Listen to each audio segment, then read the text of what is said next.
Our top focus this afternoon. Hong Kong's authorities are now all set to ban dining in restaurants after 6 p.m. This is one of the revised measures that will be put in place to curb the spread of COVID-19.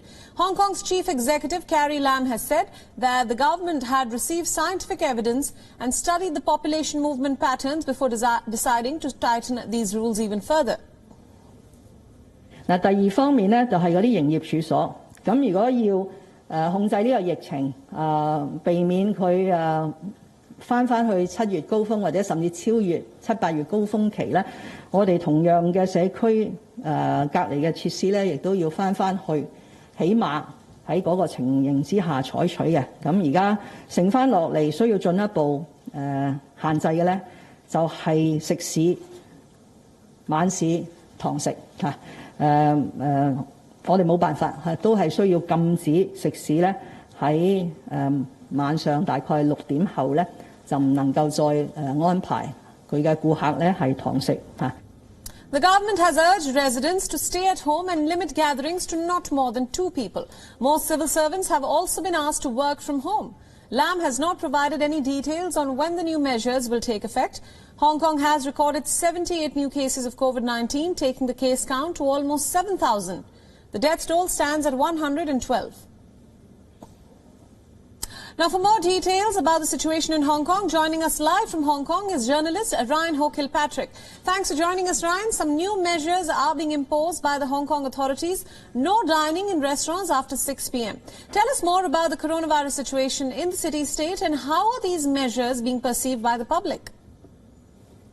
Right. So right now, Hong Kong is experiencing what we're calling the 4th wave of coronavirus infections. Over the past 2 weeks, there have been over 1,200 new cases.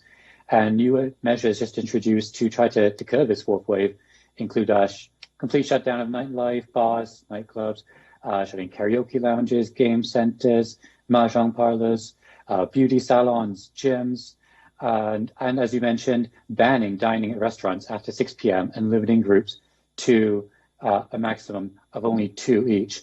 And there's a lot of concern about how this will affect businesses. It'll be a death sentence for hundreds. The catering industry says 1,000 restaurants will have to close this week. A lot of business obviously banking on the holiday season to make up for their losses the rest of this year will be bitterly disappointed. Right, that actually brings me to my next question, Ryan. A lockdown fatigue, so to speak, has set in globally. So how will these new measures impact businesses in Hong Kong, and do you expect a backlash from business owners? Yes, there's definitely lockdown fatigue in Hong Kong, especially because Hong Kong has never experienced a complete strict lockdown. Instead, it just goes through these cycles of tightening and then loosening restrictions. And so people are both confused and tired at this point. I think there's definitely criticism coming from business and individuals as well in terms of how this 4th wave reflects the government's failures to address the spread of the virus in the past.